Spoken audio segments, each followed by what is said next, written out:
তো বন্ধুরা, আজ এটা পিঠে নিয়ে চলে এলাম। তো পিঠেটা বানানো হয়ে গেছে, যে বানাই নারকেলের পুর দিয়ে বানিয়েছি। তো কারা কেমন বানায় জানি না, তো আমরা তো এরকমই বানাই। তো এ দেখো, গরম জলে ফুটান্ত জলে আর কি দিতে হবে, মানে যে টকবক করে জলটা ফুটছে ওর মধ্যে দিতে হবে। তো সব কটা যে কটা বানিয়েছি ওই কটা সবই দেবো। আর কাঠে বানিয়ে করলে মানে খুব সুন্দর টেস্ট হয়, আর খেতেও খুব সুন্দর হয়, মানে খুবই ভালো লাগে খেতে।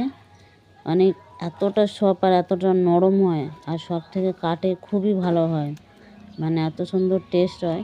আর গ্যাসে সেরকম হয় না রান্না, যা হয় আমি কাঠে মানে করি না, গ্যাসে রান্না করি। এসব পিঠে মানে কোনো পার্বণ এলে সব আমি কাঠেতে করি। আর কাঠের মানে রান্না সব কিছুই ভালো লাগে, তরকারি বলো সবজি বলো, রান্না খুবই ভালো হয়, টেস্টি হয় গ্যাসের থেকে। আমি কাঠেই রান্না করি। তারপর কাঠে দেখে হচ্ছে, দেখো সব কটা দেওয়া হয়ে গেছে, এবার নামাবো। দেখো সব কটা হয়ে গেছে, একদম নরম স্যুপ, একদম সফট, মানে খেতে টেস্টই আলাদা, এত সুন্দর টেস্ট।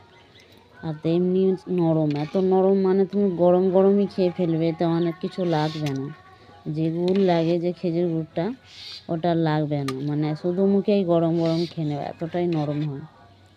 আর দেখো সব কটাই বানানো হয়ে গেছে, আর খুব সুন্দর নরমও হয়েছে, মানে এতটাই হয়েছে ফেটে ফেটে গেছে, মানে হালকা হালকা।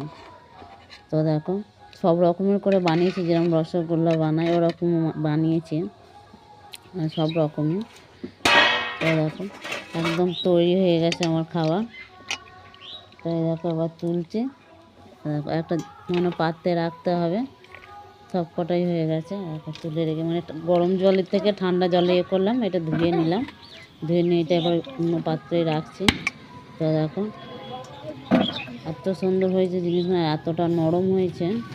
এদিকে দেখো কাঠে করেছি, খুবই ভালো হয়েছে। দেখো মানে সব রকম করে